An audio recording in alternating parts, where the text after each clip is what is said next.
parlang tu tak usin gua mengkong mulai kue se upai anda kana mo sikin gua em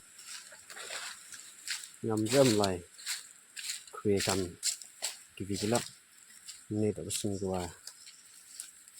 sin mengkong hinga mulai kue poi ha kan ni khao pai ni khao ko kon man la pai ha ni khao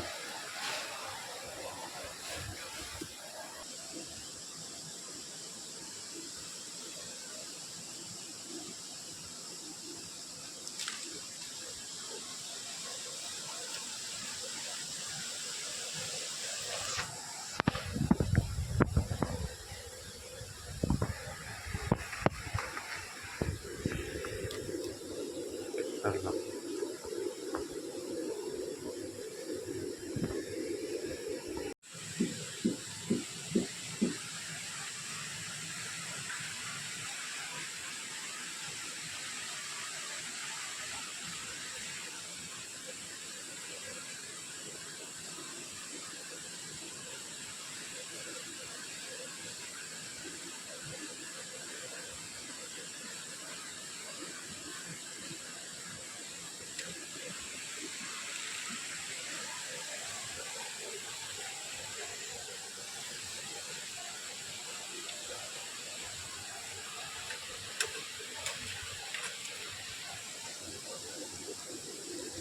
dan dekat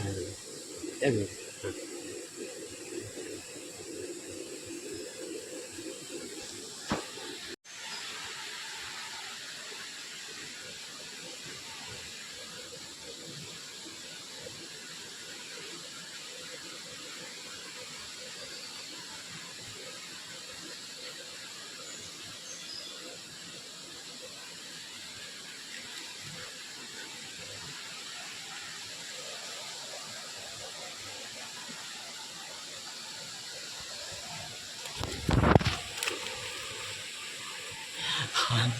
mất lạch